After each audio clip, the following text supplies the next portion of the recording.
Bom dia, meus irmãos. Nós estamos nos reunindo aqui na Escola Bíblica Dominical Virtual, esperando pelos bons tempos que virão novamente. Enquanto isso, nós não vamos nos afinando, vamos nos aperfeiçoando em conhecer e praticar a palavra de Deus. E isso nós pedimos em oração a Deus que nos abençoe, que nos dê compreensão, que fortaleça a nossa vontade de agir no sentido de estarmos sempre alinhados com Deus. Pedimos que Ele abençoe os nossos pastores, abençoe os nossos irmãos, onde eles estão se reunindo, e especialmente nos abençoe para que possamos tirar o melhor proveito. Em nome de Jesus. Amém. Nós estamos falando de como nós podemos aumentar a nossa sensibilidade no ouvir Deus, no compreender a revelação de Deus para nós sobre a vontade que Ele tem para as nossas vidas.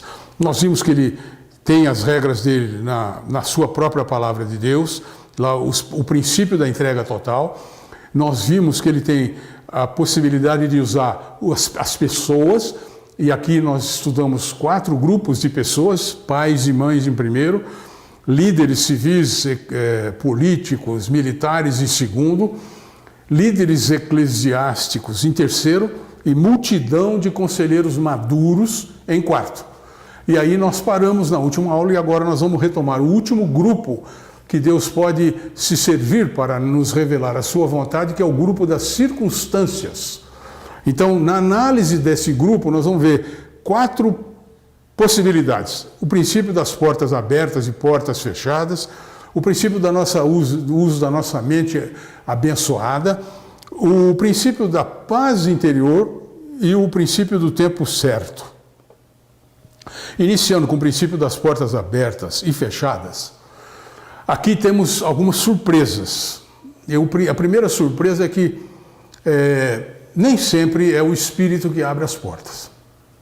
Eu devo lembrar a você que quem levou Jesus Cristo para o monte passar 40 dias em tentação foi o Espírito Santo de Deus, quem abriu aquela porta. Nem sempre nós temos que ter o discernimento, então, para saber quando uma porta se abre por ação do Espírito ou quando ele se abre por ação do nosso inimigo.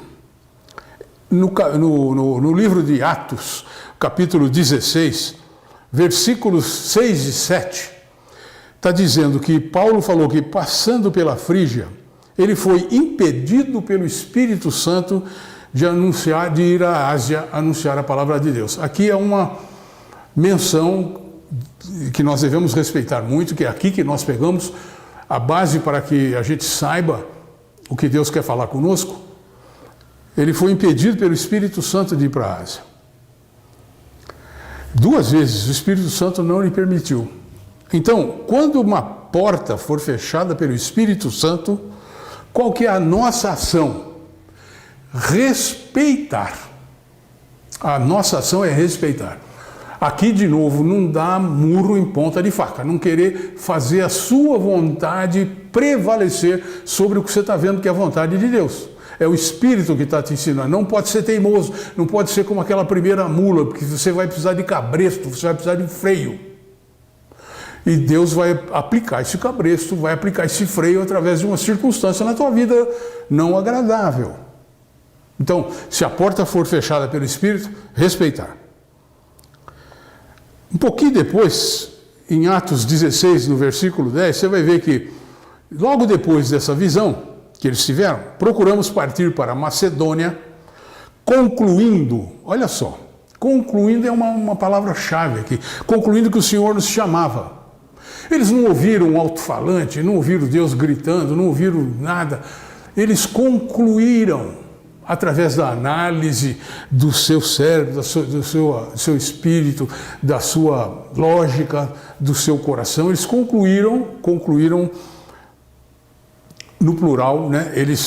Aqui é mais de um, procuramos partir, concluindo que o Senhor nos chamava, então era mais de um, para pregar o Evangelho.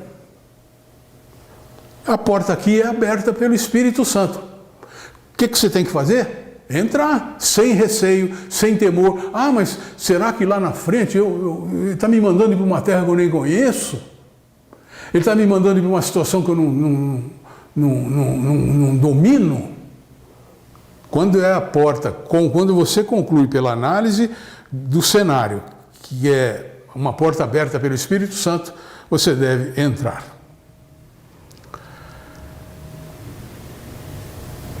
Em 1 Tessalonicenses, capítulo 2, versículo 18, está escrito aqui: pelo que bem quisemos, uma e outra vez, ir ter convosco, pelo menos eu, Paulo, era mais de um, né? Mas pelo menos o Paulo. Mas Satanás impediu. Uma e outra vez. Então você vê, aqui é porta fechada por Satanás. O que você deve fazer? Arrombar. Meter o pé na porta. Não existe respeito de cristão à porta que foi fechada por Satanás. Estou falando meter o pé na porta literalmente, né? Na verdade, se você orar, porque você vai orar ao que você tem dentro de você, que é o maior. Então você vai orar a Deus, ou vai orar a Jesus Cristo, que vai vencer aquele que está fechando aquela porta. Então você arromba através, espiritualmente falando. Mas você não respeita. Se ele está te impedindo, se é o Satanás que está te impedindo de fazer alguma coisa, de abrir um novo trabalho, de levar a palavra de Deus aqui e ali, etc., aí você vai com fé e ousadia. Algum tempo atrás, a nossa igreja foi inovadora no centro de Campinas, com vários irmãos foram lá para oferecer um abraço para os transeuntes. É uma ousadia. Ah, mas muita gente, não, mas como é que eles vão responder? Aí era Satanás tentando fechar a porta, colocando dificuldade para que as pessoas não ousassem fazer isso. Mas essa porta não prevaleceu, essa porta, através das orações, ela foi arrombada, a igreja foi para lá 1 semana, 2 semanas, 3 semanas, aquilo mereceu até reportagem da televisão, porque as pessoas espantavam, nunca ninguém... Escuta, posso te dar um abraço? Não, mas não te conheço. Não, mas só quero te dar um abraço. É de graça, não vou te cobrar nada. Se você quiser, faça uma oração. É uma coisa impressionante, né? Então, em 1 Timóteo, está aqui um outro assunto, século XXI, para nós ficarmos de olho aberto. 1 Timóteo 4, versículo 1. Mas o Espírito expressamente, de forma direta, de forma expressa, rápida, diz: nos últimos tempos, agora nós estamos vivendo nos últimos tempos, alguns apostatarão da fé, eles se desviarão, né, da fé, darão ouvidos a espíritos enganadores e a doutrina de demônios. Bom, se está aqui na Bíblia, qual é a finalidade? É daqui que nós vamos extrair o que Deus quer de nós. Então Deus só quer o nosso bem. Ele já está nos avisando que nesses tempos que nós estamos vivendo, haverão espíritos enganadores e doutrinas de demônios.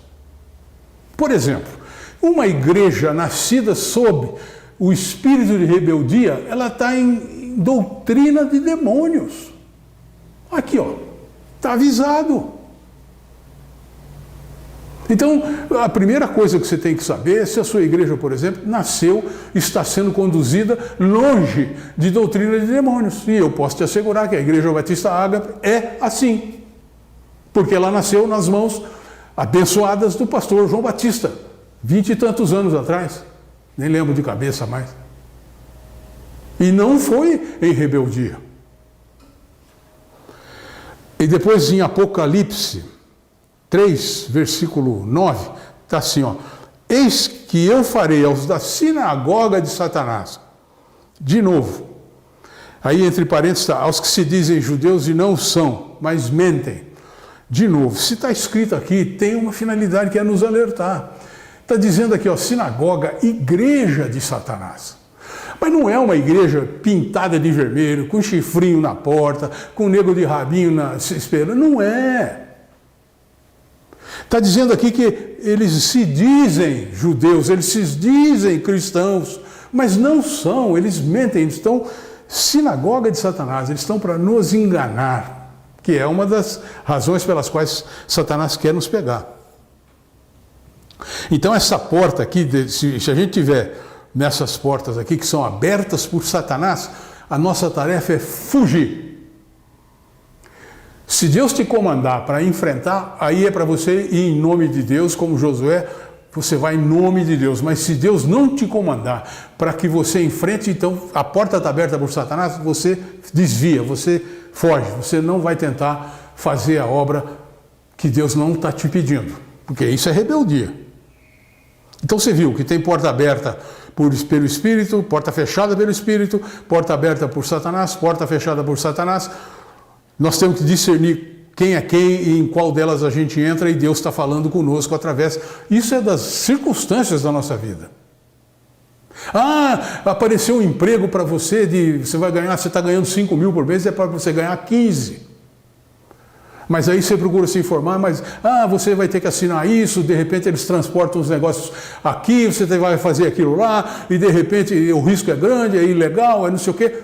Que porta, quem vai te pagar 15 mil está representando uma porta aberta por quem? Simples. Aí é uma decisão que cabe a você. E eu disse, né, com risco de perda material. Não, eu não vou entrar nessa porta aberta por Satanás, vou continuar ganhando 5 aqui. Muito bem. Agora, o princípio do raciocínio santificado. Isso é importante para nós. Sempre nós estamos vendo menção a esses 2 versículos de Romanos, capítulo 12. E aqui na escola bíblica mesmo, nós já vimos vários professores, outros mencionando isso aqui e dando um valor especial para isso aqui.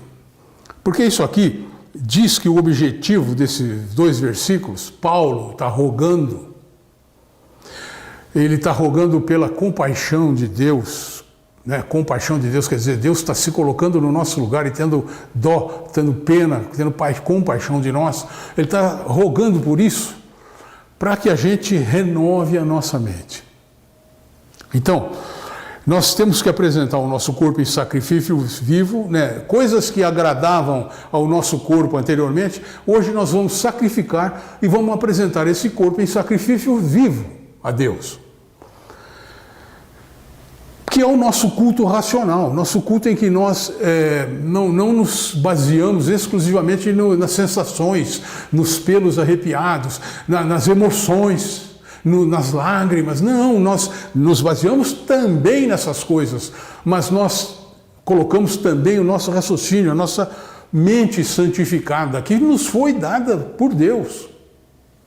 Essa mente com o conhecimento que nós vamos adquirindo, então nós simplesmente vamos renovar, vamos transformar a nossa mente, vamos colocar na nossa mente um novo entendimento. Um entendimento dado por Deus. E ao renovar a nossa mente, nós vamos experimentar, está escrito aqui, nós vamos experimentar a boa, a perfeita e agradável vontade de Deus. Essa é a chave aqui, ó. Se você quer experimentar a boa, agradável e perfeita vontade de Deus, transforma a sua mente pela renovação, colocando os valores de Jesus Cristo e apresenta seu corpo em sacrifício vivo e agradável a Deus. Pronto, essa é a nossa chave. Renovar a nossa mente. Renovar a nossa mente é abandonar os conceitos antigos, nós já vimos lá atrás, aqueles que a gente trazia antes da salvação, e no processo de santificação nós vamos renovando a nossa mente, passando a gostar de coisas que antigamente não gostávamos.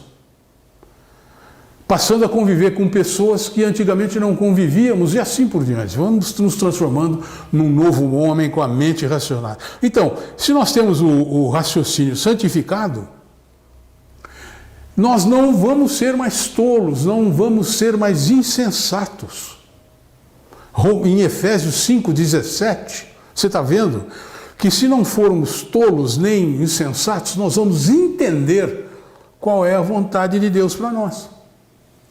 Mas nós vamos precisar usar o nosso bom senso para poder entender a vontade de Deus. É o raciocínio santificado.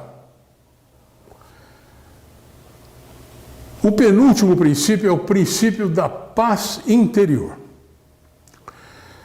Colossenses 3, versículo 15. E a paz de Deus, para a qual também fostes chamados, nós somos chamados por uma vida santa, nós somos chamados para ser discípulos, mas nós somos chamados para a paz de Deus também. Domine os vossos corações. E se nós temos paz com Deus dominando os nossos corações, nós seremos agradecidos a Deus. Essa paz é impossível de ser obtida se não for através de Jesus Cristo. Então, isso é que pode nos dar a paz interior. Por quê? Em Jeremias 17, no versículo 9, está escrito que enganoso é o nosso coração, desesperadamente enganoso, mais que todas as coisas, perverso. Então, se nós nos basearmos no nosso coração, nós somos enganados. Nós não teremos paz. Nós não saberemos a vontade de Deus. Nós vamos preferir adotar a vontade do nosso coração e ele nos engana, facinho. Sabemos disso. Agora, se vem do nosso coração alguma vontade, alguma decisão, a nossa tarefa é desconfiar. Vamos atrás de outras confirmações desse assunto.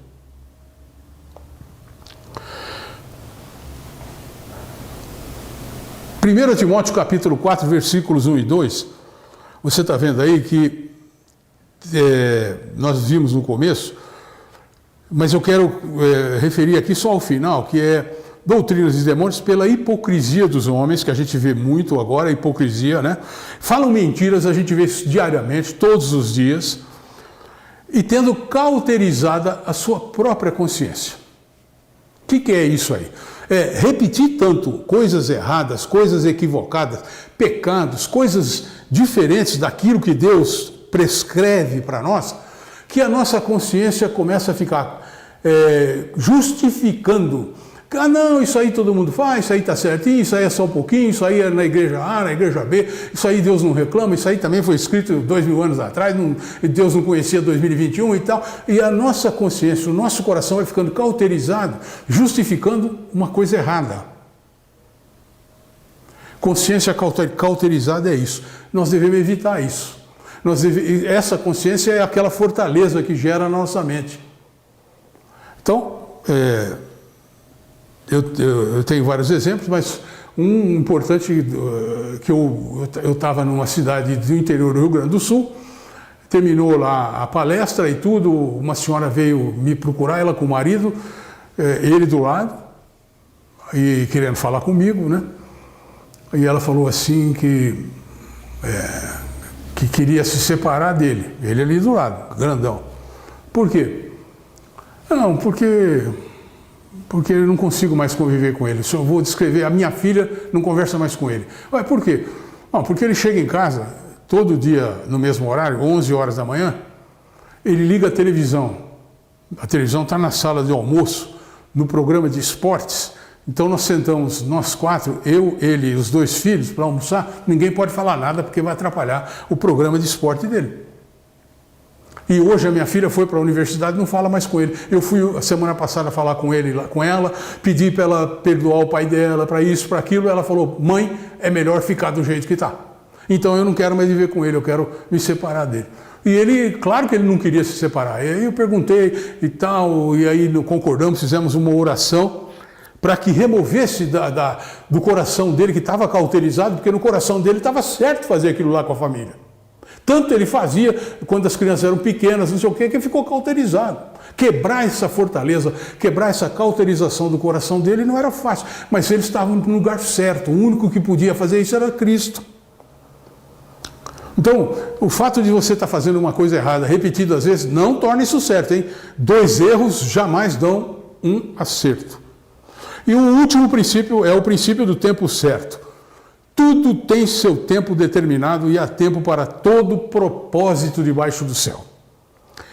E aqui é o seguinte, nós precisamos de tempo, que eu já mencionei 2 vezes aí, para vermos que todos esses princípios estão funcionando ao mesmo tempo. Não é um aqui, outro ali, de vez em quando. Não, todos estão funcionando. Ele está falando permanentemente conosco através da sua palavra, permanentemente conosco através das várias pessoas, permanentemente conosco através de várias circunstâncias. Então nós estamos precisando de tempo para analisar todos esses princípios, para que eles convirjam, para que eles sigam para uma mesma direção, para um mesmo ponto.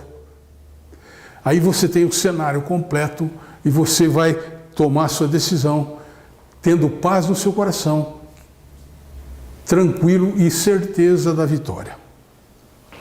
Eu procurei rapidamente nessas aulas falar sobre esse assunto.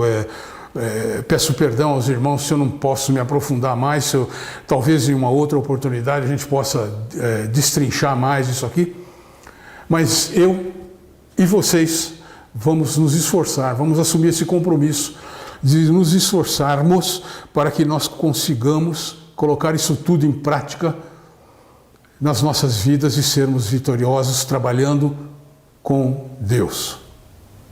Deus abençoe todos vocês. Amém.